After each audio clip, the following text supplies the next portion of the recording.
conférence Les pratiques d'accompagnement en ces temps incertains avec Agnès Aidé.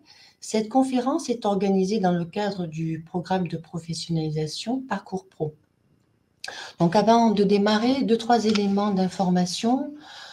Tout d'abord, vous avez à votre disposition sur le bandeau de droite la possibilité de poser des questions. Vous pouvez aussi partager bien évidemment vos questionnements, enfin vos réflexions. Et compte tenu du nombre d'inscrits que vous êtes, nous en sommes extrêmement ravis, Agnès Aidé n'aura pas la possibilité de vous répondre. Par contre, elle répondra au travers d'un article que nous vous ferons parvenir ultérieurement. Vous aurez la possibilité de revoir la conférence qui est actuellement enregistrée sous forme de replay sur la chaîne YouTube de Cap Métier. Et pour finir, Agnès Aidé n'a pas préparé de diaporama comme souvent c'est demandé, mais une cytographie qui vous sera aussi envoyée à l'issue de la conférence. Donc cette conférence est organisée dans le cadre du programme de professionnalisation Parcours Pro, programme qui poursuit essentiellement 3 objectifs. Le premier est de vous accompagner dans l'enrichissement et le développement de vos compétences, mais aussi de vous donner les occasions de pouvoir échanger entre pairs sur vos pratiques, mais aussi de mettre en perspective les enjeux actuels au travers d'éclairages d'experts. Et c'est à ce titre-là que nous avons invité Agnès Aidé, spécialiste des questions d'évolution professionnelle sur le thème des pratiques d'accompagnement. La conférence va aborder 3 parties. La première, la période que nous traversons, ses enjeux et ses impacts sur le champ de l'accompagnement. La deuxième partie, l'accompagnement aujourd'hui, quels enjeux. Et la troisième, pour finir, quelle partie d'accompagnement initiée dans ce contexte. La conférence. Merci Véronique pour cet accueil. Bonjour à toutes et à tous. J'ai la grande, on va dire, mission, tâche de pouvoir intervenir sur le sujet de l'accompagnement dans cette quelque part société avec une montée de l'incertitude. Je vous propose, comme ça a été annoncé par Véronique, dans un premier temps qu'on s'arrête sur la sociologie de l'accompagnement, en s'interrogeant sur l'environnement dans lequel les pratiques s'inscrivent et sur les profondes transformations de notre société et les effets qu'elles peuvent avoir sur les besoins, les usages et la demande sociale. Donc la période que nous traversons impacte tous les plans de la vie et voit apparaître 3 phénomènes grandissants. Le premier phénomène sur lequel je souhaite m'arrêter un tout petit peu, c'est la montée de l'incertitude, ce que j'évoquais juste avant. Quand on parle d'incertitude, on ne sait pas toujours comment est-ce qu'on peut définir ce terme, ou alors les temps incertains si vous préférez. L'incertitude correspond à des situations qui sont tellement nouvelles qu'elles n'ont pas d'équivalent auquel se référer et que l'on dispose du coup de peu d'informations à leur sujet. On ne sait pas quand, on ne sait pas comment. C'est impossible de se fixer des échéances, d'apporter des garanties et on peut avoir tendance à commencer nos phrases par pour l'instant. Et pour l'instant, voilà ce qu'on va faire, voilà quelque part ce qu'on va mettre en œuvre. Le deuxième phénomène, c'est une société qu'on qualifie aujourd'hui, en France, mais aussi dans d'autres pays, de défiance, où on a de plus en plus une suspicion pour le savoir, on va dire le savoir officiel. Qui est-ce qu'on peut du coup croire aujourd'hui si l'on doute des médecins, par exemple, des scientifiques, des chercheurs, du gouvernement, où quelque part la méfiance est présente dans toute situation, que ça soit une demande d'accompagnement ou autre chose. Et on observe une tension encore plus importante entre ce qui pourrait être qualifié de vrai ou quelque part de crédible. Est-ce qu'on cherche à savoir si ce qui est, par exemple, évoqué par le gouvernement concernant le pass sanitaire ou un autre sujet, on est dans la vérité ou si, ça manque quelque part un tout petit peu de crédibilité et ça va nous amener à douter. Donc cette question de méfiance, elle va être très présente dans ce qu'on abordera sur la 3e partie, de ce temps, quelque part de conférence, parce qu'elle met, déjà une difficulté, dans la possibilité de travailler avec le public, quel qu'il soit, surtout si, on peut ressembler en tant que structure à une institution et notamment au monde de ceux qui, peuvent être dans un système un petit peu d'obéissance. 3e phénomène, c'est le rapport au temps modifié. Tout s'accélère, on valorise plutôt le rapide, le speed. L'unité du temps, c'est plutôt aujourd'hui l'instant, avec une part importante de l'éphémère. On a tendance à conjuguer au présent et puis, à écrire au crayon de papier. Parce que du coup, c'est effaçable, et la société dans laquelle on est-ce qu'on n'est pas dans un justement un présent et un futur effaçable? Ces 3 du coup phénomènes, ils génèrent de nouveaux paradigmes dans notre société, qui sont notamment liés à l'imprévisibilité. Alors je propose pareil d'en aborder 3. Le premier, la disruption, le deuxième, l'inédit et le troisième, du stock au flux. La disruption, c'est quand hier, n'éclaire plus vraiment demain, quand les repères d'hier, ne permettent plus d'appréhender, d'analyser, de comprendre les problématiques d'aujourd'hui et de demain. Hem, on a, hem, par exemple, pendant longtemps, conçu, imaginé, fait l'hypothèse que, demain serait quelque part l'avenir, demain serait toujours meilleur qu'aujourd'hui, avec, une formule utilisée, par certaines personnes qui s'appellent les lendemains qui chantent, où on se rend compte aujourd'hui que la consistance de l'avenir, elle est plutôt, à l'inverse, suspecte. Si je prends, la Covid, le réchauffement climatique ou, par exemple, le terrorisme. Et est-ce que l'enjeu, ça serait pas, la capacité à faire face sans repère fixe et partagé? L'image que j'ai, souvent en tête par rapport à ce terme qu'est la disruption, c'est, un double décimètre, un outil de mesure commun qu'on peut tous avoir autour de nous, mais les chiffres sont effacés. C'est-à-dire qu'on a l'outil, mais on n'a plus les repères communs pour pouvoir, mesurer quelque chose, pour pouvoir apprécier quelque chose. Le deuxième, en tout cas élément, modèle qui bouge, qui évolue, c'est, l'inédit. On a de plus en plus tous la possibilité de pouvoir faire des choses seuls, sans l'aide d'un professionnel. Je prends l'exemple de la banque, hein, on peut aller retirer de l'argent à un guichet, un distributeur pardon, on peut aller à un guichet, pour aller chercher par exemple de la livre sterling. On peut chez soi à n'importe quelle heure, du jour et de la nuit, déplacer de l'argent d'un compte à un autre compte. Et quand on essaie de réfléchir à quand est-ce qu'on va voir par exemple un conseiller clientèle en banque, la plupart du temps on y va quand on a quelque chose à gérer ou à demander ou à apprécier ou une problématique, qui nous semble peut-être compliquée, où on n'a pas tous les éléments pour pouvoir, pour pouvoir avancer. Donc on va aller voir un professionnel quand on est face à une situation compliquée, quand on n'est plus dans des situations où les procédures sont à respecter, quand, on se retrouve aussi où les algorithmes sont peut-être moins en moins efficaces. Donc on va voir un conseiller clientèle en banque quand on veut faire une demande de prêt, même si aujourd'hui on peut les simuler, hein, sur internet. Quand, on est face à une situation où on veut réviser, peut-être son les assurances qu'on a pu, à un moment donné, signer ou en tout cas contractualiser quelque part. Donc on va attendre du professionnel qu'il absorbe peut-être la complexité du système, c'est ce qu'on retrouve, dans, l'arrêté sur le conseiller en évolution professionnelle et qu'il absorbe donc cette complexité du système et qui nous aide à cheminer avec des facteurs qui sont multiples et variables, en prenant en compte notre singularité. Donc qui, quelque part, essaie de travailler avec une situation qui est à chaque fois unique et on est peut-être en mesure, en tant que, citoyen, de se déplacer pour aller voir un professionnel si il prend en compte l'inédit de notre situation. Le, 3e élément, c'est le passage du stock au flux. Hem, le stock, c'est, la manière de fonctionner où on va capitaliser, où on va conserver, où on va, essayer de poser pour que ça tienne et que ça dure dans le temps.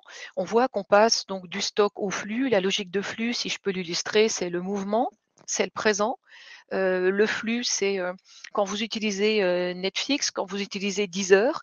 Donc, c'est des plateformes où on va à ce moment-là ne pas. On n'a plus de CD, on n'a plus de DVD, on a de moins en moins d'outils de support et on a de plus en plus de lieux où on loue.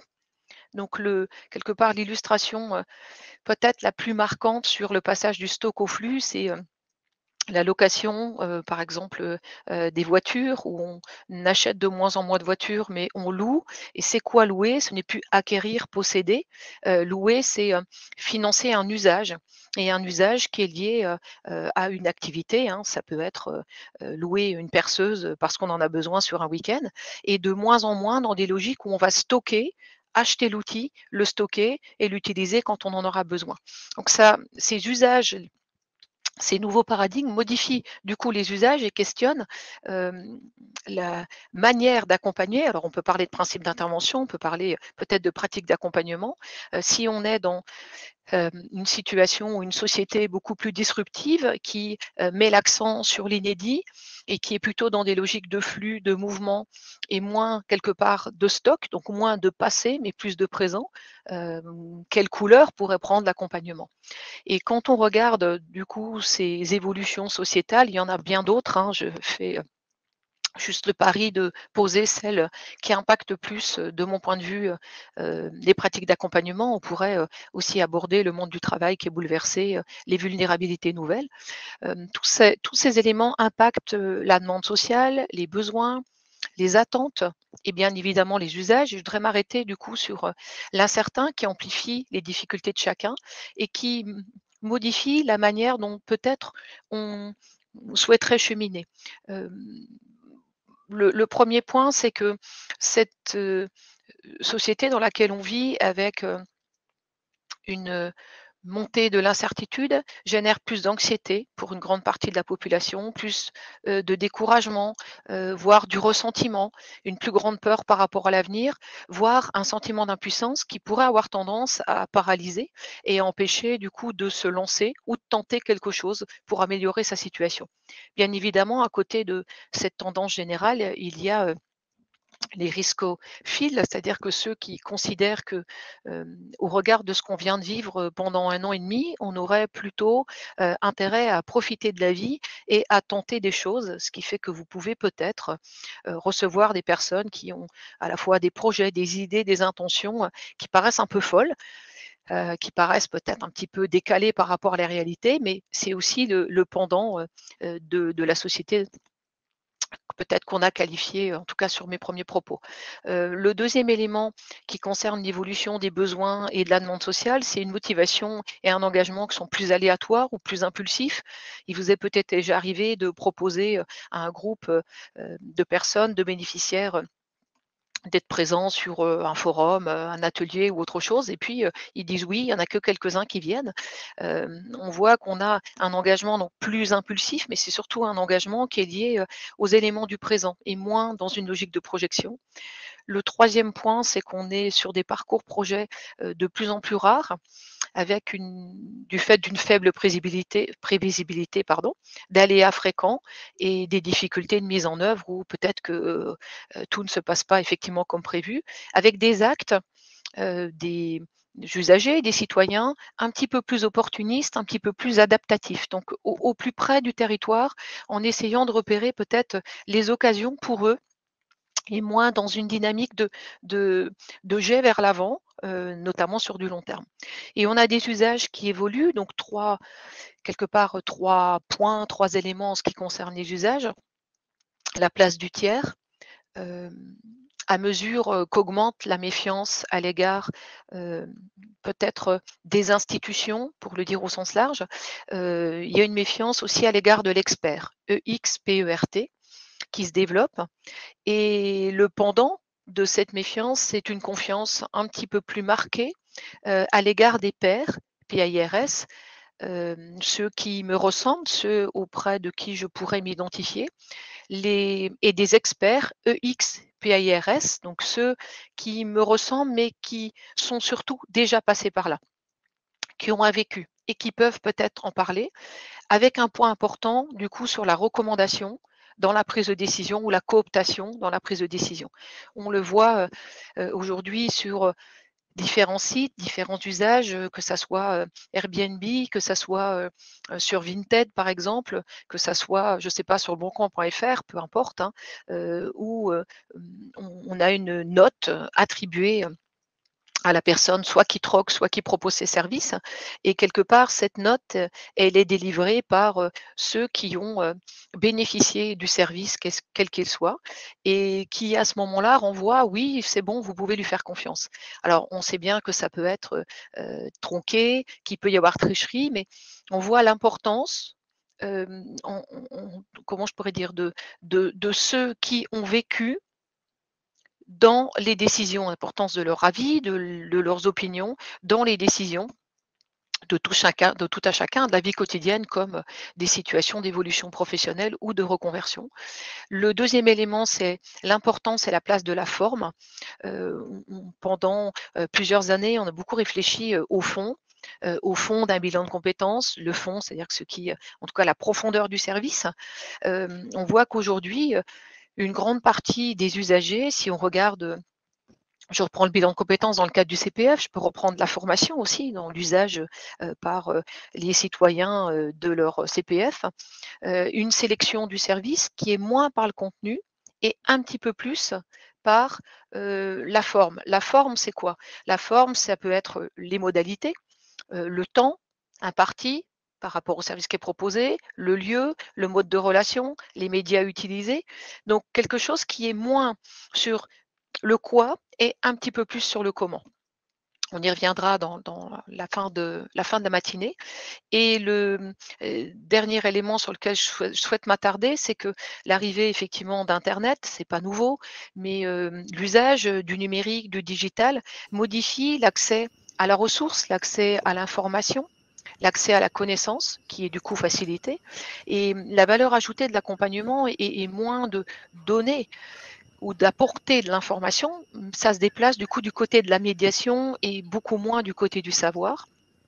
Avec un autre élément à prendre en considération, c'est que l'usager, il souhaite être davantage contributeur, peut-être dans l'accompagnement, un petit peu plus partie prenante, et ce qu'on voit apparaître, c'est que les usages du numérique, les usages à travers des plateformes, à travers des logiciels, modifie le fonctionnement cognitif avec de nouvelles peut-être manières d'apprendre, de nouvelles manières d'accéder à l'information ou peut-être de nouvelles manières de réfléchir qui sont à prendre en considération dans l'accompagnement.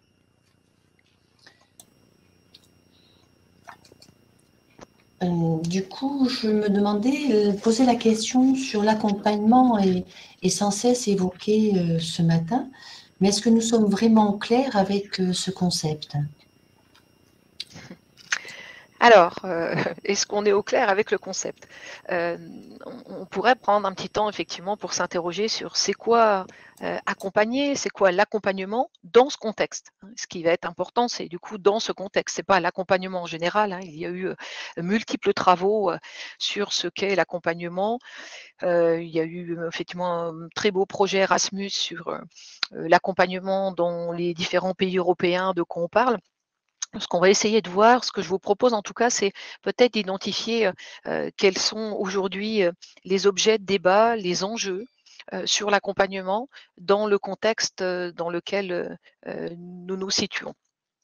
Alors l'accompagnement, c'est un terme très en vogue dans de multiples domaines, dans des contextes pluriels. Il est beaucoup invoqué dans des situations, notamment quand il s'agit de problématiques sociales.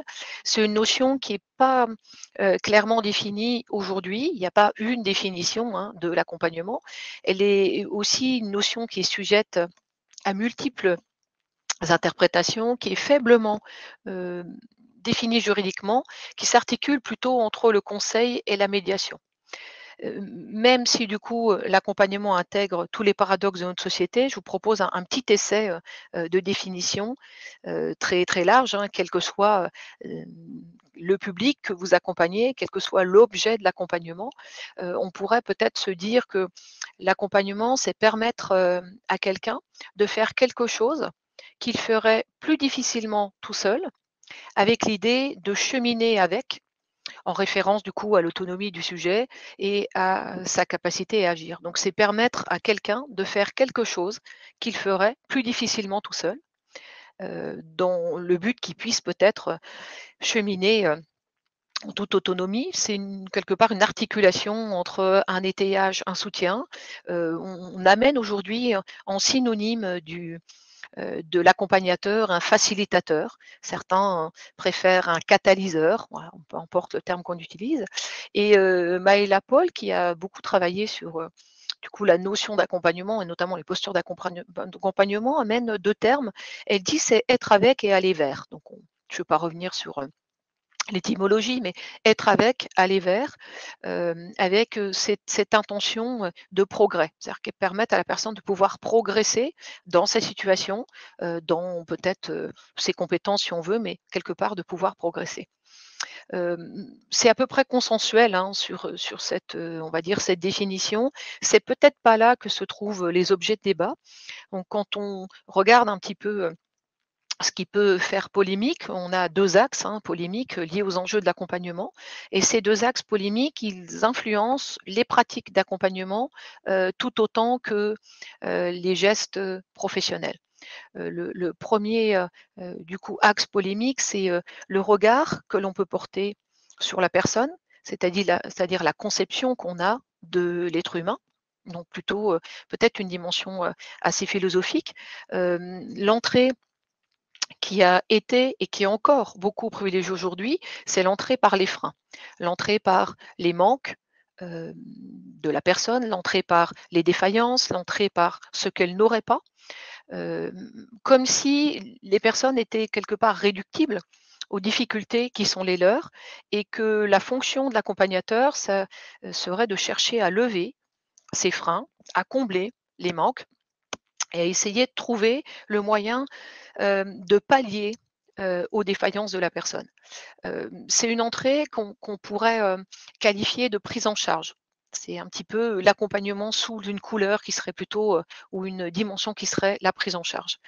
Une autre entrée pourrait, et aujourd'hui de plus en plus développée, s'appuie sur le postulat que chaque individu est un être capable avec des ressources. Alors derrière, il y a Amartya Sen avec les capacités, il y a l'individu capable de Paul Ricoeur. L'accompagnement, dans ce cadre-là, viserait à la révélation et à l'usage des ressources dans la situation de la personne au regard de ses priorités. Donc c'est peut-être un pendant de ce que j'ai évoqué juste avant sur les freins. C'est pas regarder ce qui manque et essayer de le combler, c'est essayer plutôt de repérer ce qui est déjà point d'appui pour la personne, ce qui serait déjà levier pour pouvoir cheminer. Donc, l'usage de ses ressources, l'usage de ses talents, l'usage de ses capacités, avec une dimension de partir de ce qui est déjà porteur d'un cheminement, de ce qui fait déjà tremplin à peut-être une première étape. Le deuxième axe polémique, c'est comment les exigences des politiques publiques influencent l'accompagnement.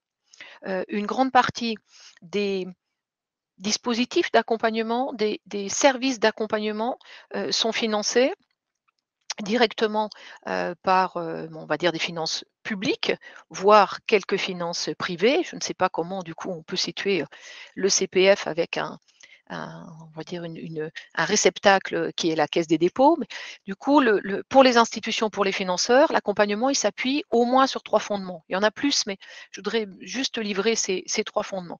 Premièrement, c'est l'égalité d'accès au service et du coup l'équité du service rendu. Ce qui pourrait amener à prédéterminer les procédures, les parcours, le mode opératoire pour que le public soit accompagné de la même manière. Donc, en visant une équité de service. On peut voir apparaître, par exemple, une moyenne à atteindre sur l'état des lieux du CEP, qui serait peut-être de 2 heures. Si je prends pour les missions locales, le diagnostic dans le cadre du PACEA peut être aussi calibré de manière pas définitive, mais presque dans certaines structures ou sur une dimension peut-être un tout petit peu nationale, comme si on prédéfinissait le service pour être sûr qu'il soit calibré pour tout le monde de la même manière.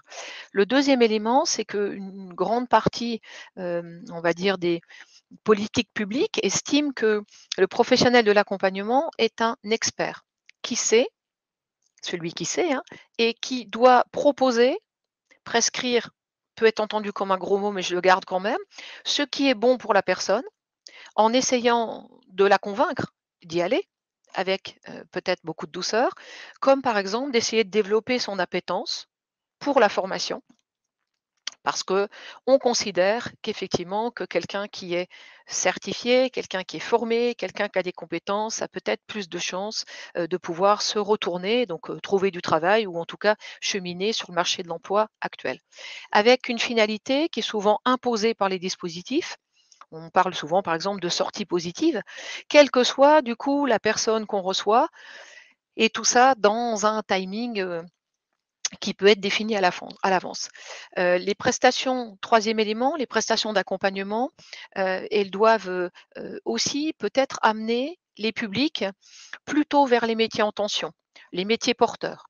Si transition collective, ça vous parle un tout petit peu, avec une conception de l'accompagnement qui du coup est au service du collectif et du développement économique. Ce qui d'emblée pose pas de souci, mais interroge du côté du bénéficiaire ce que lui attend de l'accompagnement. Est-ce que ce qu'il attend, c'est plutôt en référence à la loi liberté de choisir son avenir professionnel, ou c'est ce qu'il attend, c'est qu'on puisse le guider vers peut-être les métiers en tension, les métiers porteurs. On voit bien que l'accompagnement embarque des notions qui sont des notions paradoxales, où il s'agirait, pourrait s'agir quelque part de naviguer entre des logiques prescriptives, douces mais quand même prescriptives, une injonction à l'actorisation, à l'engagement et peut-être aussi du coup à l'autonomie. Hem, Penser l'accompagnement aujourd'hui, peut-être que ça nécessite de décoïncider. Alors décoïncider, la décoïncidence, c'est un terme cher, à François Julien, où il s'agirait de s'interroger sur les coïncidences, les évidences, les adhérences qui s'imposent à nous, en essayant de mettre du jeu, donc pas le jeu au sens ludique, hein, du jeu de l'espace, en créant des écarts dans l'ordre établi pour peut-être développer de nouveaux possibles, en termes d'accompagnement. Et ça m'amène peut-être à poser, 3 questions. 3 questions qui vont avoir la même, quelque part la même, forme, hein. Est-ce que l'accompagnement, c'est, de votre point de vue, continuer à se focaliser sur le projet professionnel comme étant l'élément central, l'élément nodal de la mise en mouvement des personnes, alors que on sait bien aujourd'hui que les processus de mobilisation sont plus opportunistes, sont plus contextuels, sont plus circonstanciels, sont plus liés, à des occasions, des rencontres, des aléas, des hasards. On voit bien quand on échange entre professionnels, mais aussi avec, les bénéficiaires, qu'on n'a pas tous, imaginé, peut-être, à 16 ans, à 15 ans, à 20 ans, vouloir être ou vouloir faire quelque chose, que ce soit un métier ou une activité, et peut-être à 30 ans, 40 ans, 50 ans, y être encore. On a bien cheminé, on a à un moment donné fait des rencontres, on a eu des possibilités qu'on a saisies ou pas, sans en avoir l'intention et sans nécessairement que ça soit pour nous un projet professionnel. La deuxième question, c'est est-ce que l'accompagnement, c'est développer une logique encore plus adéquationniste, alors que nous sommes dans un environnement avec une réelle absence de fiabilité sur la prévisibilité? Et peut-être qu'on peut aussi avoir un décalage entre la prévision et l'anticipation. Et cette logique plus adéquationniste, elle est intéressante pour ce que j'ai évoqué juste avant dans l'accompagnement au service du développement économique, au service de la société. Elle est un petit peu plus, elle rétrécit un petit peu les possibilités pour le public quand ça ne rentre pas sur les métiers qui sont ou les emplois qui sont qualifiés porteurs, alors porteurs à un moment donné de possibilités. Et la dernière question, il peut y en avoir plusieurs, mais que je souhaiterais vous poser, c'est est-ce qu'accompagner, c'est s'appuyer sur la linéarité, peut-être d'un parcours, la projection à long terme, la planification de ce parcours, la validation, par exemple, d'un projet professionnel à travers le modèle qu'on appelle de l'acteur rationnel, alors que rien n'est sûr et que le public fonctionne plutôt avec l'éphémère, l'itératif et ce que je pourrais appeler du coup l'ajustement en situation. Du coup, je me posais la question de quelles pratiques d'accompagnement on peut initier dans ce contexte. Alors, quelles pratiques d'accompagnement pourrait-on initier dans ce contexte? Donc ça nous amène à reprendre le contexte incertain et peut-être de se dire quel professionnalisme, quelle pratique et quel professionnalisme de l'accompagnement à ce moment de notre histoire où les demandes d'accompagnement sont de plus en plus importantes. On commence vraiment à regarder c'est quoi, par exemple, un bon accompagnement. C'est très difficile de répondre à cette question. Déjà, ça dépend du point de vue où on se place. Mais quand on essaie de réfléchir un petit peu à ce qu'on pourrait peut-être faire évoluer sur l'accompagnement pour qu'il soit un petit peu plus en phase avec la société dans laquelle on est et les usages et la demande sociale. On pourrait réfléchir à différentes dimensions. Moi, je voudrais vous proposer 4 axes en termes de principes d'intervention, 4 éléments qui s'articulent. Il peut y en avoir effectivement plein d'autres, où je vais essayer de mêler autant la posture que la pédagogie à l'intérieur de ces éléments heu, peut-être d'évolution. Je ne sais pas s'ils sont innovants, mais en tout cas qui méritent peut-être d'être réfléchis. Le premier élément que je souhaite aborder, il est quelque part né d'une création avec André Chauvet et quelques collègues que peut-être, alors André Chauvet, vous en avez entendu parler évidemment, mais d'autres collègues comme Philippe Ristor ou Carlos, vous avez peut-être échangé ou en tout cas vous les avez rencontrés à un moment. On a créé une association il y a quelques années, une association européenne de l'accompagnement qui s'appelle Quelle Voix, qui a pour vocation de permettre aux professionnels de réfléchir à l'accompagnement dans le monde actuel. Et on considère du coup dans cette association que l'accompagnement est un art de la situation, est un art de la relation. On a organisé différents voilà, séminaires sur le sujet avec toujours ces titres-là, l'art d'accompagner. On a d'ailleurs, je crois, on est venu en 2018 à Arcachon, si je me trompe pas, avec des collègues qui sont membres et adhérents de l'association, un séminaire en 2018 sur l'art d'accompagner à travers les 5 sens. Où là, on s'est posé la question de nos yeux, de nos oreilles, peut-être de notre nez, de voilà, de ce qui pouvait être le goût. Est-ce que ces éléments-là pourraient être pris en considération dans l'accompagnement. Donc si on considère qu'on peut penser l'accompagnement comme un art, c'est pas une science, un art, c'est pas une procédure à appliquer. Un art de l'accompagnement, c'est où le professionnel va fabriquer des gestes sur mesure en situation. Donc des gestes professionnels, une attitude, un comportement, ça peut être l'usage d'outils, en situation. Alors, c'est pas non plus faire n'importe quoi et c'est pas non plus que de l'improvisation. Il peut y en avoir un petit peu par une part d'improvisation.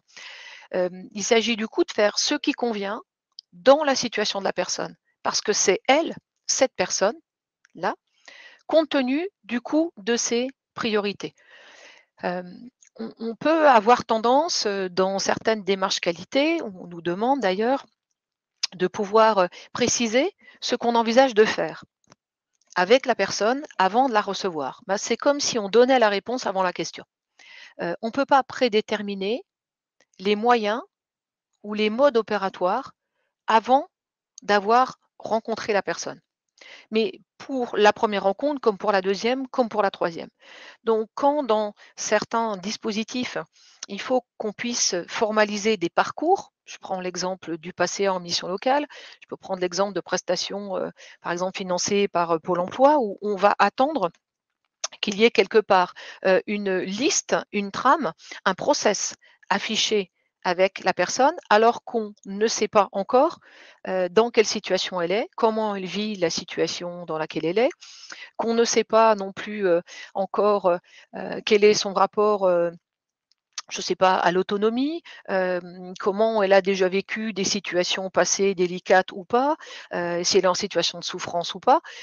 Ça paraît difficile de pouvoir convenir de quelque chose avant d'avoir rencontré la personne. Donc en gros, tout le travail, c'est on ne peut pas prédéterminer les moyens, les modes opératoires avant d'avoir rencontré la personne et l'enjeu, c'est la pertinence en situation. L'idée de l'art, c'est à la fois peut-être, ce qui pourrait naître avec de l'expérience et certains collègues en parleraient mieux que moi, des musiciens qui improvisent, un bout de musique, ils sont musiciens, déjà au départ. Moi qui ne suis pas musicienne, si je commence à jouer de la guitare, ça sera vraiment du n'importe quoi. Donc l'idée de l'art, c'est pas, juste, sentir quelque chose, c'est pas qu'une question d'intuition. C'est prendre en considération les éléments en présence.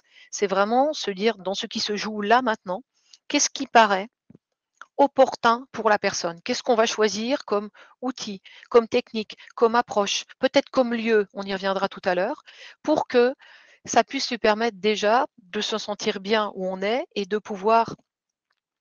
ne pas avoir l'impression, qu'on déroule quelque chose, qui a été pensé en amont. Et sur ces effectivement questions de qualité, quand on nous demande sur le bilan de compétences par exemple, Heu, c'est quoi l'accompagnement? Il ressemble à quoi? Il pourrait ressembler à quoi? Je pense qu'on peut avoir une présentation sur une logique très systémique en disant: «Voilà tous les éléments que je pourrais utiliser et en fonction de». Ça veut dire que le «ça dépend», la formule «ça dépend» est quelque part peut-être, la plus importante. Si je fais référence à l'appel à un professionnel pour peut-être venir tailler, des haies d'arbustes, hein. Si, il me dit: «Ben, voilà comment je fais et comment je fais tout le temps», je peux m'interroger. Peut-être que ce qui va m'amener à me dire que c'est un professionnel, la taille de haie et pas de l'accompagnement, c'est qu'il va déjà venir voir les haies qui entourent, peut-être ma maison et qui va prendre en considération plusieurs éléments.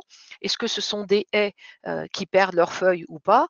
Est-ce que ce sont des haies, qui fleurissent, comme le forsythia au printemps et puis peut-être le buddleia, je ne sais pas, à l'été? Prendre en considération ce qui se joue sur la situation et je voudrais juste faire part, d'une petite anecdote, qui concerne pas des humains, mais qui concerne, voilà, un chien. J'ai eu un chiot qui est maintenant un chien adulte et s'est posé la question de l'éducation du chien et on voulait se faire aider par rapport à ça. Donc on est allé voir une professionnelle qu'on nous a d'ailleurs recommandée et qui nous a donné une petite plaquette de comment elle allait fonctionner, sans s'intéresser, au petit chiot qu'elle avait, à ses pieds, en nous disant: «Voilà comment je vais faire», une belle plaquette, papier glacé qui définit, tout le processus d'accompagnement avec les étapes. En premier on fait ça, en deuxième, en troisième, en quatrième. Et puis, dans le village où j'habite, on a un éducateur canin, mais que je voyais souvent passer avec des chiens et que je trouvais un petit peu bourrus, donc il ne m'attirait pas a priori. Et comme j'étais pas très satisfaite de l'idée de la plaquette, je l'ai appelé et il m'a dit: «Ben, si vous voulez, je passe ce soir». Donc il est passé à la maison, il a passé 2 heures avec nous et pendant 2 heures, il nous a demandé comment on vivait, qui on était, est-ce qu'on avait déjà eu un chien, comment on fonctionnait.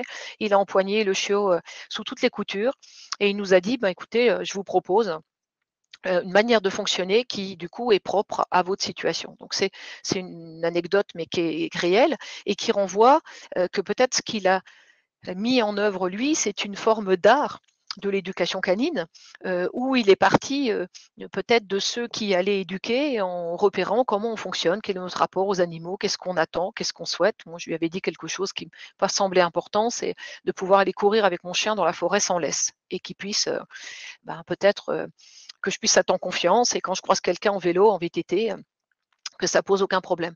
Et nous a du coup questionné sur nos priorités, nos besoins, peut-être l'argent qu'on pouvait y mettre et ainsi de suite. Et il nous a après proposé un accompagnement sur mesure qu'on pouvait réajuster à tout moment. Je ne sais pas si l'anecdote vous parle, mais il a quelque chose peut-être, alors vous allez dire peut-être artisan, pas artiste, mais il a œuvré en situation jusqu'à venir voir où on habitait.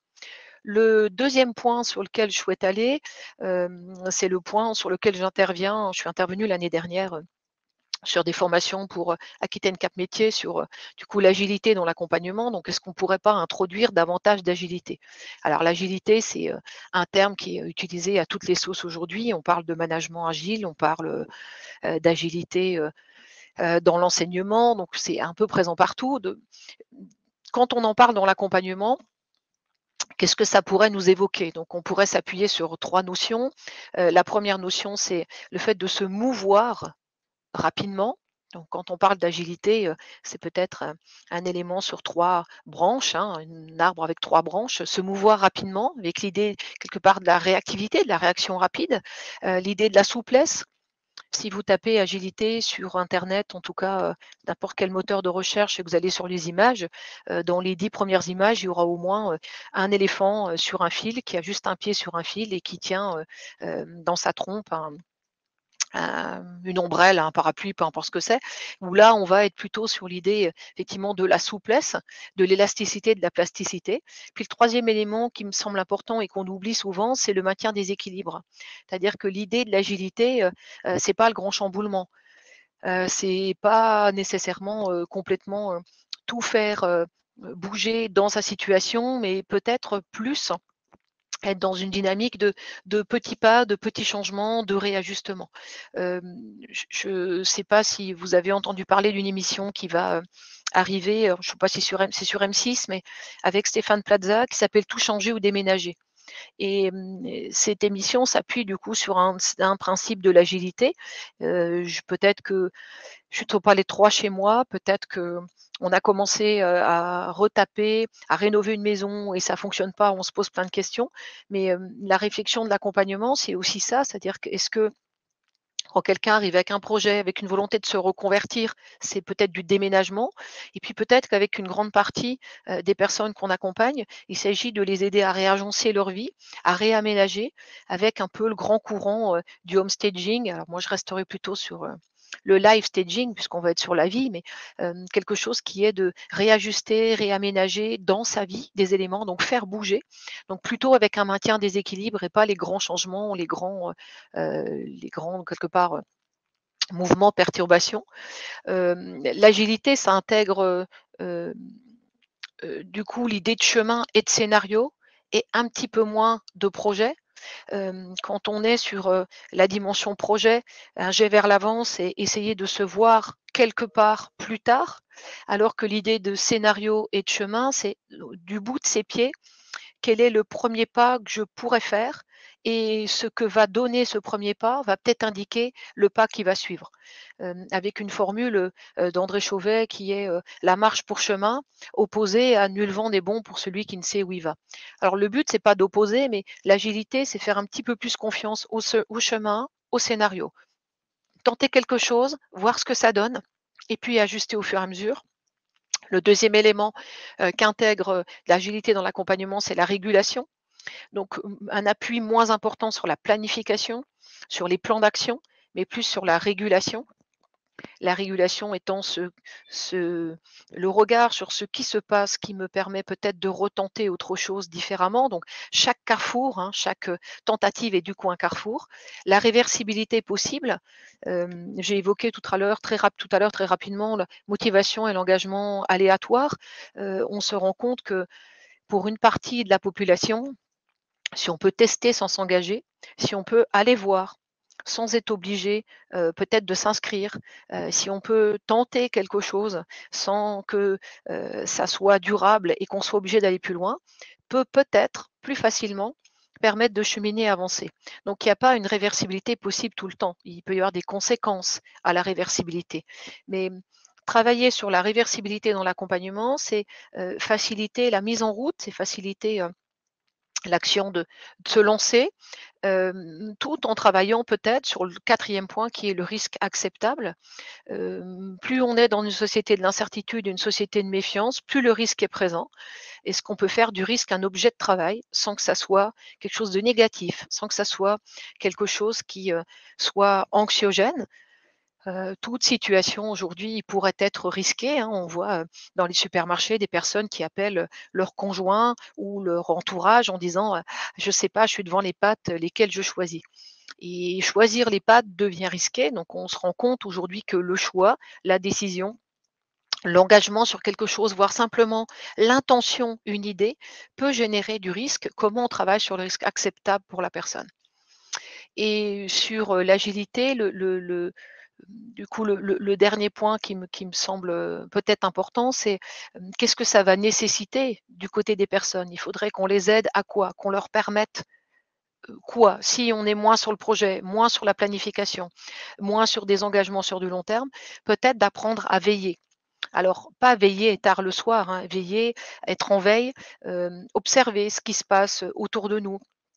Ouvrir grand ses oreilles, ouvrir grand ses yeux.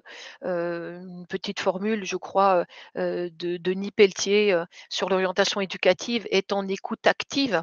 Alors on dit du hasard, des opportunités, certains disent, en veille active, hein, peu importe, mais comment est-ce qu'on peut, permettre au public de regarder ce qui effectivement se présente autour de lui en considérant que l'environnement n'est pas, celui qui frustre l'environnement, c'est pas celui qui castre, c'est pas celui qui dit non. Si on est en veille, peut-être que l'environnement peut être nourricier. L'environnement socio-économique, peu importe, les différents sites, qui permettent d'avoir accès à l'environnement, mais comment est-ce qu'on peut apprendre à être davantage en veille? Et la veille, c'est peut-être regarder ce qui se présente autour de nous. Ça peut être avec les réseaux sociaux, mais ça peut être, en dehors des réseaux sociaux. Apprendre à réagir rapidement face aux aléas, c'est-à-dire que dès que ça bouge, dès que ça évolue, ce qu'on a vu juste avant sur la régulation, bah, d'essayer de réagir peut-être plus rapidement, d'intégrer que les solutions sont toujours plurielles. Il n'y a pas une solution, il n'y a pas une possibilité. Et quand on travaille sur un projet, c'est peut-être pas la même chose que travailler sur des scénarios. Des scénarios, c'est peut-être être plus dans l'anticipation et imaginer des solutions qui deviendront peut-être pertinentes, au fur et à mesure qu'on chemine et qu'on avance. Ça nécessite aussi d'aider les personnes à s'accoutumer avec l'itérativité.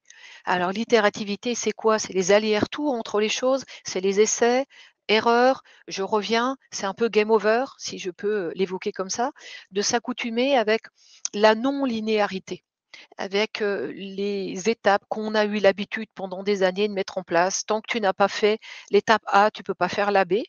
Est-ce qu'on peut pas travailler ces éléments dans une approche un petit peu plus systémique et s'accoutumer aussi de la dispersion? Hem, la dispersion est vécue, perçue de manière, assez négative aussi dans notre société. On préfère la focalisation, on a plutôt tendance à estimer qu'une personne mature est une personne, qui sait où elle va et qui a un focus, c'est-à-dire qui sait, définir précisément vers quoi elle veut aller. Alors ça fonctionne bien dans une société, plutôt, stable, plutôt prévisible, plutôt sécure. Dans la société dans laquelle on est, c'est un petit peu plus compliqué et on voit des enfants qui reviennent avec un bulletin ou avec un carnet, où, il est précisé, voilà: «Votre enfant est un peu dispersé à l'école».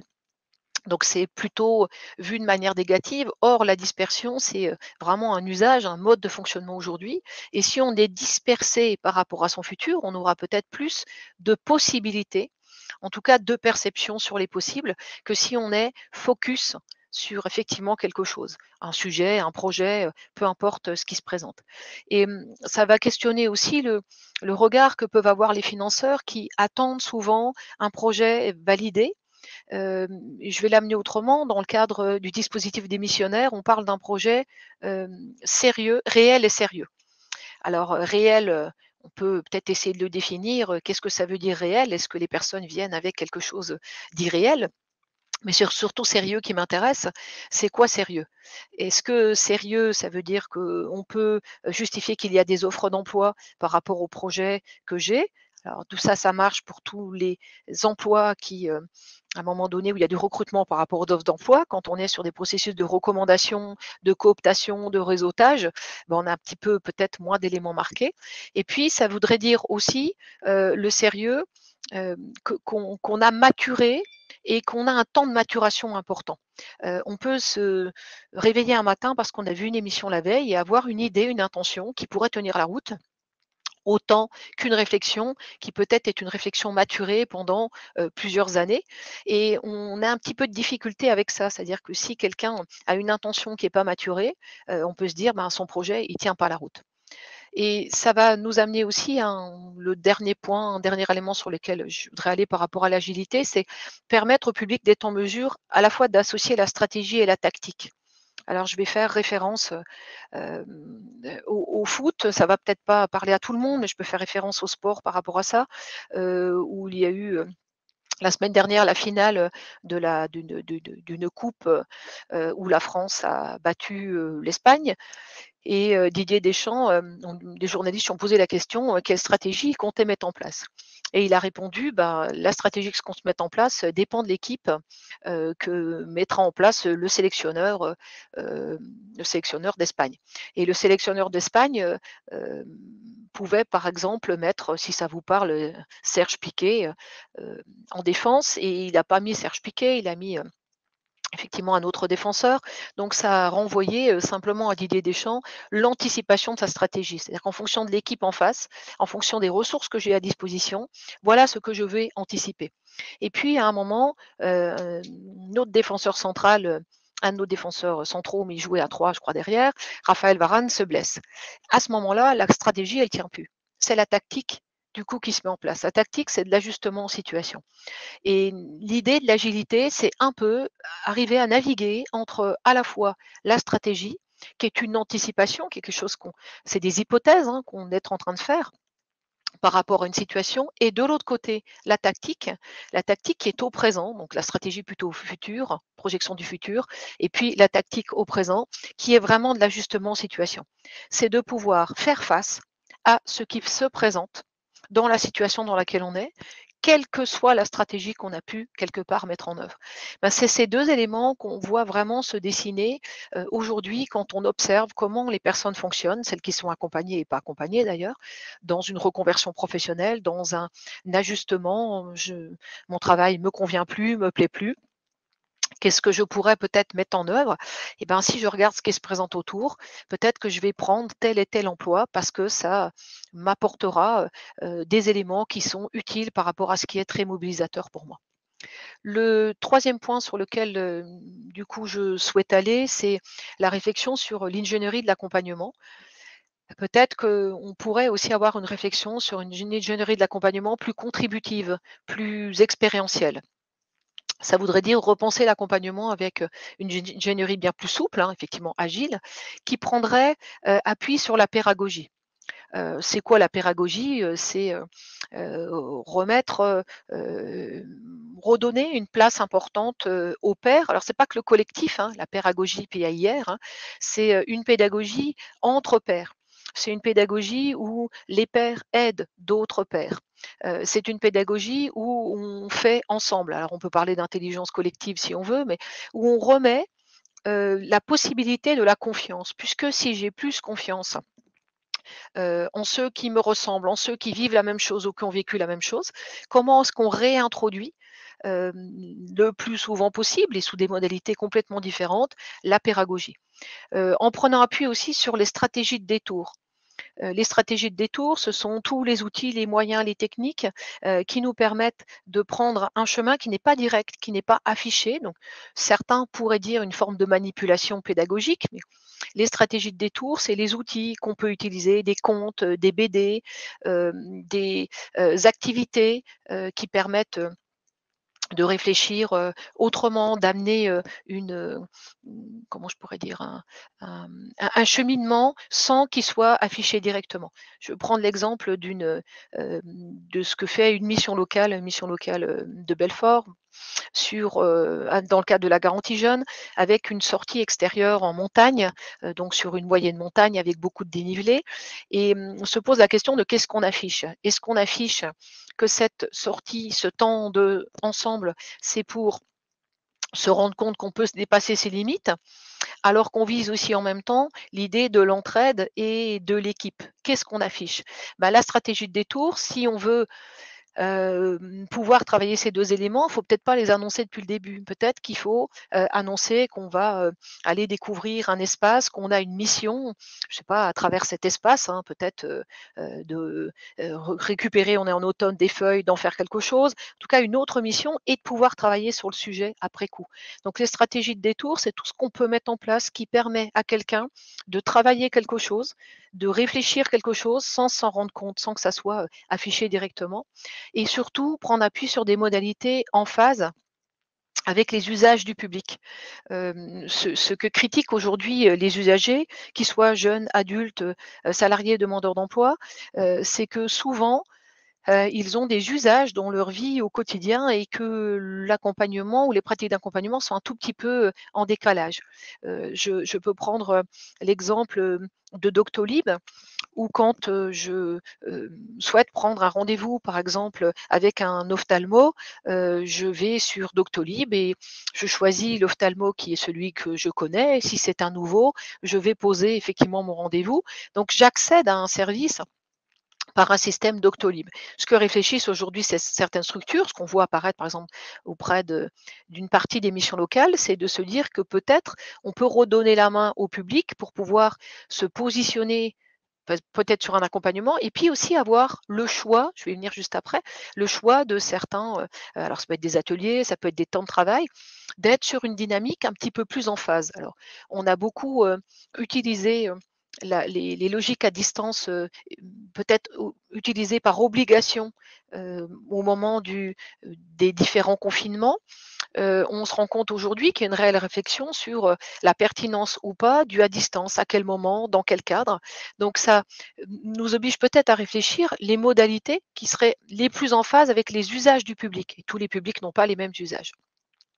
En mettant l'accent aussi, donc en prenant appui sur la pédagogie, stratégie de détour, les modalités en phase, avec les usages du public et en mettant peut-être l'accent sur, la co-construction. Alors c'est un sujet qui me tient vraiment à cœur, la co-construction où le public serait partie prenante. Hem, je pense qu'on dans l'accompagnement, on a tendance, facilement à demander au public: «Est-ce que ça vous convient si on fonctionne comme ça? Est-ce que ça vous va? Est-ce que vous êtes d'accord?» Ce qui plutôt est une logique, on va dire d'adhésion. La co-construction, c'est aller plus loin, c'est, se mettre à disposition, du public pour qu'il puisse faire lui-même le travail, la réflexion, l'activité. Et je vais juste, l'amener avec, ce qu'on appelle aujourd'hui, l'état des lieux partagés dans le cadre du CEP, l'analyse de situation partagée, le diagnostic, le co-diagnostic, en tout cas sur ce registre-là, où il ne s'agit pas de demander simplement, heu, au bénéficiaire, à l'usager, à la personne qu'on reçoit dans l'accompagnement lui demander, quel est son parcours, quel est son vécu, qu'est-ce qu'il vise, sur quoi il peut s'appuyer et que nous, on fasse le travail. L'idée, en gros, de la co-construction, c'est que, on amène peut-être de la méthode, on amène peut-être du cadre, on amène, peut-être aussi, des questions, des réflexions, mais pour que le public fasse lui-même son propre diagnostic, sa propre analyse de situation, pour qu'il puisse repérer en quoi sa situation peut être potentiellement utile quelque part pour son présent et pour son futur. Donc l'idée de la co-construction, c'est effectivement faire avec, c'est faire ensemble, c'est peut-être pas, permettre au public d'être sujet de quelque chose, mais qu'il soit constructeur, acteur d'un outillage, d'une réflexion, dans en tout cas la logique de l'accompagnement et on voit apparaître, ça de manière très présente dans le champ de la formation et plus largement dans le champ de l'apprenance où on se rend bien compte à travers les approches, socio-constructivistes, mais aussi d'autres approches, que plus, la personne est à l'initiative et plus on lui permet elle-même de faire sa propre, par exemple, analyse de situation ou sa propre réflexion, plus elle va pouvoir cheminer. Donc avec, différents outils qui sont des outils qu'on peut construire avec elle ou qu'on a déjà préparés. En mettant l'accent aussi sur l'expérientiel, comment on peut faire vivre des expériences qui sont capacitantes, qui sont inspirantes, le faire avant la réflexion, l'agir avant de se poser des questions. Comment est-ce qu'on peut tenter des expériences, vivre des choses et que la réflexivité, quelque part, sur ces expériences puisse permettre de cheminer sans nécessairement aller vers un projet. Alors c'est toutes sortes d'expériences, toutes sortes de vécus, mais comment est-ce qu'on peut arriver à faire vivre quelque chose et pouvoir le réfléchir après? Si je prends l'exemple de la FEST, action de formation en situation de travail, il y a un accent du coup qui est vraiment posé, sur cette dynamique-là, où peut-être qu'on va avoir un temps de réflexion au début, mais surtout on va faire et on va voir ce qui tient, ce qui fonctionne et comment on peut réajuster. Et le dernier élément, du coup, où je souhaiterais mettre l'accent, c'est la, la part belle qu'on pourrait faire à la sérendipité, pour le dire autrement, à l'art de faire des trouvailles sans chercher, en réintroduisant une part de hasard. On se rend compte quand on travaille avec des bénéficiaires, quels qu'ils soient, sur un futur professionnel pour eux, qu'ils vont avoir tendance à partir de ce qu'ils connaissent et de ce qu'ils apprécient. C'est un petit peu une critique qu'on pourrait faire à certains outils de la DVP ou du courant d'orientation éducative, où on part beaucoup de ce que la personne aime, de ce que la personne souhaite, de ce à quoi elle aspire. On lui demande qu'est-ce qui te plaît dans la vie? Qu'est-ce que tu aimes faire? Qu'est-ce qui t'attire? Et à partir de là, on va essayer d'aller voir s'il n'y a pas des emplois, des métiers, qui correspondent à ces éléments d'attirance et souvent à ces invariants. Hem, quand on travaille avec, la sérendipité, en réintroduisant le hasard, c'est qu'on a plutôt une conception qui est de se rendre compte que dans la vie, tout n'a pas été prédéfini, tout n'a pas été projeté et qu'il y a sûrement des événements de notre vie non pensés a priori, non construits, qui ont changé le cours des choses. Si on veut éviter que nos routines, nos automatismes, nos habitudes et nos aspirations, comment je pourrais dire, freinent ou tout simplement réduisent notre champ de possibles, on a peut-être intérêt à réintroduire la sérendipité. Si par exemple, on va ensemble, alors, on va pas aller, peut-être à 150 à la Fnac, mais imaginons qu'on va ensemble à la Fnac ou dans un magasin qui ressemble à la Fnac, Cultura ou ceux que vous souhaitez. Par nature, on va peut-être se déplacer vers ce qu'on aime et vers ce qu'on connaît. Et quand, je pose cette question en formation, les réponses que j'ai quasiment tout le temps, c'est: «Ben, on va au rayon, polar, livre polar, c'est ce qu'on aime. On va au rayon développement personnel, on va au disque. Et quand je pose la question, c'est quoi pour vous ces éléments? C'est souvent quelque chose qu'on connaît et quelque chose qu'on aime. Donc on associe ce, ce à quoi on aspire et quelque part ce qui nous plaît. Et on peut avoir tendance à ne pas regarder les autres rayons, à ne pas aller voir ce qui se joue autour. Mais que peut-être une ingénierie de l'accompagnement, ça serait une ingénierie qui pourrait penser une fabrique des possibles à travers la sérendipité, qui réintroduirait du hasard. Donc qui réintroduirait, par exemple, une logique de tirage au sort, un travail avec les dés, un travail avec une roue, où le public ne choisit pas peut-être ce qu'il va investiguer, mais il a tiré au sort des métiers, des offres d'emploi, on peut prendre ce qu'on veut, qui l'amènent à une réflexion, non pas par choix au départ, mais par, à un moment donné, quelque chose qui au sort, lui donne la possibilité d'aller regarder. C'est-à-dire que si on veut ouvrir le champ des possibles, il faut peut-être qu'on puisse décaler la focale, non pas sur ce que les gens aiment, souhaitent, ce qui peut être pertinent, hein, c'est un point d'appui, mais regarder aussi que la mobilisation d'un individu est pas uniquement liée à ce qui lui plaît, elle est aussi liée aux actions qu'il met en œuvre. C'est la mise en action qui favorise l'émergence quelque part de la motivation. Si je tente des expériences, je suis plus dans la co-construction partie prenante de l'accompagnement et qu'en même temps, on réintroduit une forme de sérendipité, c'est-à-dire que la possibilité de regarder des choses qu'on ne regarderait pas parce que peut-être on les rejette d'emblée sans savoir complètement ce qu'il y a dedans ou parce que elles ne nous parlent pas, peut-être permettre d'ouvrir le champ des possibles. On a des réflexions voilà, avec André Chauvet sur cette réintroduction de la sérendipité sans que ça soit une violence pour le public, hein, mais en se disant si effectivement je pars de ce que j'aime ou si je pars de l'environnement, je ne vais pas avoir peut-être la même réflexion sur mon devenir. Et le dernier point sur lequel je souhaite m'attarder, c'est est-ce qu'on ne pourrait pas porter une attention particulière au contexte dans lesquels se joue quelque part l'accompagnement, dans lesquels on reçoit le public, dans lesquels on travaille avec le public. Parce que même si l'accompagnement est une relation intersubjective, elle ne peut pas être réduite à un échange verbal synchrone dans un bureau. On mesure vraiment aujourd'hui à quel point les contextes qui ont souvent été oubliés dans les processus d'accompagnement ont une importance dans la manière dont l'accompagnement va se dérouler. Faire attention au contexte et comment ils peuvent être propices, c'est un réel enjeu de l'accompagnement. Il y a des lieux qui prédéterminent la relation qui va se nouer avec les personnes. Et je voudrais illustrer une situation que j'ai vécue la semaine dernière avec des jeunes mineurs décrocheurs dans le cadre de l'obligation de formation qui ont été reçus pour la première fois dans une mission locale, dans une salle. Et à la fin, on leur a posé la question de comment ils avaient vécu dans une salle qui ressemblait à une salle de classe. On leur a demandé comment ils avaient vécu. Pour la plupart, avant que le conseiller n'ait pris la parole, qui est un conseiller très sympa, très bienveillant, très rigolo, il n'y a pas de souci, mais avant qu'il ne prenne la parole, avant qu'il y ait une présentation sur pourquoi ils sont convoqués ou ils sont en tout cas invités, est-ce qu'on peut leur proposer juste l'espace à conditionner, la manière dont ils ont reçu les propos du conseiller et la manière dont ils ont pu imaginer la suite.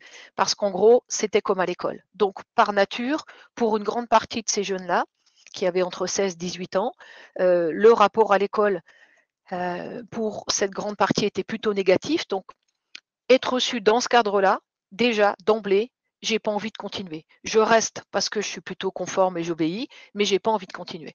Donc c'est une illustration peut-être un tout petit peu caricaturale, mais qui montre simplement que le lieu d'accueil, le lieu d'accompagnement, modifie aussi la manière dont on peut cheminer. Il semble du coup vraiment essentiel de s'interroger davantage sur les contextes facilitants, qui facilitent quoi? L'accès aux ressources, à la libération de la parole, à la qualité de la relation, à la mise en mouvement. Est-ce qu'on est obligé d'être dans un bureau, alors en face à face, où le face à face a une connotation pour beaucoup de personnes négative de deux façons. Le premier élément, c'est lié quand on est en face à face, on est face à un expert les trois quarts du temps, on va voir quelqu'un qui sait mieux que nous, ou on est face à quelqu'un qui a une position hiérarchique supérieure, qui peut peut-être nous convoquer pour nous remonter les bretelles ou en tout cas nous valoriser quelque chose aussi. Mais on se rend compte que dans la question du contexte, il y a aussi la question du positionnement. Est-ce qu'on peut se mettre à côté? Alors, geste barrière, bien évidemment, prendre en considération, mais est-ce qu'on peut se mettre à côté? Est-ce qu'on peut se mettre de trois quarts? Comment les contextes peuvent déjà, d'emblée, donner le ton de l'accompagnement? On a beaucoup d'expériences en termes d'accompagnement qu'on voit apparaître aujourd'hui en marchant. Est-ce qu'on peut aller faire un tour dehors? Je ne sais pas si vous avez un parc, si vous avez un espace de randonnée. Donc, c'est des réflexions qui sont menées sur le fait d'être en mouvement. Et puis, en Alsace, par exemple, il y a une structure qui propose de l'accompagnement et notamment du bilan de compétences dans le train. Quand une grande partie des salariés ou des actifs ont un trajet, par exemple, d'1 heure. Alors là, je vais situer entre Mulhouse et Strasbourg, ça ne parlera pas peut-être à tout le monde, mais 1 heure de trajet. Est-ce que ce temps de trajet peut pas être aussi un temps d'accompagnement sous couvert d'une confidentialité, évidemment, mais il y a vraiment des réflexions très innovantes aujourd'hui sur l'accompagnement en faisant quelque chose et sur du coup les contextes. Et dans les contextes, il y a la notion de la temporalité aussi, hein, comment on utilise les temps, comment on utilise les médias. Alors, j'avais une grosse crainte, c'était, de pas pouvoir être dans les temps et il se trouve que je suis voilà très en avance, donc je vais juste aller sur, la conclusion. Voilà, comme quand on a des craintes, on se restreint, donc je voulais, essayer de tenir en 1 heure et demie et je suis peut-être allée trop vite, mais voilà, j'ai les craintes que j'avais sont dans le sens inverse. En termes de conclusion, je voudrais juste amener 2 choses. Dans la mesure où la prédiction dans notre société est obsolète, on peut se poser la question de comment on regarde l'avenir, puisque vous êtes bien chargé d'accompagner pour une peut-être grande partie d'entre vous, en tout cas ceux que j'ai vus positionnés avant de démarrer. J'ai vu Pôle emploi, j'ai vu des missions locales, j'ai vu la Chambre des métiers, donc des professionnels qui accompagnent des demandeurs d'emploi ou des adultes dans une dimension plutôt, on va dire, insertion, orientation, évolution professionnelle, transition. Donc, comment regarder l'avenir? Peut-être pas regarder comme quelque chose qui arrive, mais comme quelque chose que l'on construit, que l'on dessine, que l'on crée depuis son présent, en esquissant du coup des hypothèses, des scénarios qu'on pourrait remettre quelque part en question régulièrement, tout en observant les signaux faibles, ce qui se présente un petit peu autour de nous. Et puis, dans le contexte dans lequel on est actuellement, peut-être que j'ai pas insisté assez dessus, mais du coup, je voudrais terminer là-dessus. C'est peut-être, le lien qui compte. C'est peut-être le lien, qu'il faut, chérir, quelles que soient les modalités d'accompagnement mises en œuvre, hein, que ça soit, à distance, en présentiel. Peut-être que ce qui restera de l'irremplaçabilité d'un professionnel, c'est le lien qu'il crée avec quelqu'un et ce lien permettant peut-être, aux bénéficiaires de l'accompagnement, d'oser tenter, cheminer. Hem, une petite formule qu'utilise beaucoup Yann Le Bossé, mais qui à mon avis lui appartient pas, mais je l'ai déjà entendue aussi ailleurs. On ne tire pas sur une fleur, pour la faire pousser, on l'arrose, on la nourrit, on la protège. Si je prends par exemple des plants de tomates, on va planter à côté des tomates, des œillets d'Inde parce qu'on sait qu'ils vont, pouvoir peut-être récupérer les pucerons, on va mettre une forme de paillage autour pour éviter le mildiou, on va peut-être déposer pour éviter les limaces du marc de café. On voit qu'à un moment, si on veut accompagner, peut-être qu'il faut qu'on mette en place les conditions nécessaires à la mise en route de chacun. Et je voudrais remercier tous ceux qui, du coup, m'ont nourri, m'ont inspiré, m'ont bousculé depuis tant d'années. En premier lieu, André Chauvet, mon complice depuis peut-être plus de 20 ans, Charles Pépin, Alexandre Letellier, François Julien, Alexandre Jolien, Maëla Paul et tant d'autres. Merci pour votre écoute, pour votre présence ce matin. Et merci à Aquitaine, en tout cas Parcours Pro, on ne sait plus, hein, Aquitaine, Cap Métier, je vais le dire comme ça, Cap Métier Nouvelle-Aquitaine, de m'avoir proposé de prendre un petit temps sur le sujet.